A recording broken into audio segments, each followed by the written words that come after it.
A plus B, C, métaphore, grammaire, W, hypothèse, oxymore. Tati, ton style a-t-il ôté tatou disait la tortue au tatou. Y et Z.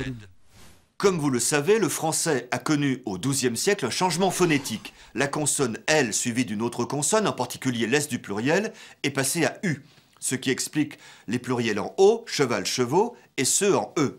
C'est la règle générale de l'ancienne langue. Mais le français moderne a souvent modifié cet héritage.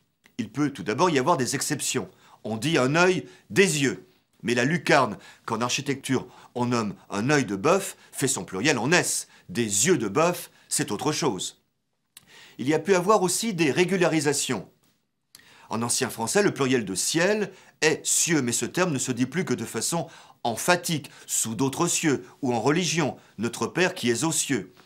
Actuellement, dans ses emplois ordinaires, le pluriel de ciel se fait en S. J'aime les ciels de Vermeer et ceux de la Hollande. Il y a pu enfin avoir une spécialisation. En ancien français, le pluriel d'aïeul est aïeux. Mais ce dernier terme ne se dit plus qu'au sens général d'ancêtre. Ah, mes aïeux. Un aïeul au sens propre, c'est un grand-père. Il fait son pluriel en S. Par suite, mes deux aïeuls font partie de mes aïeux.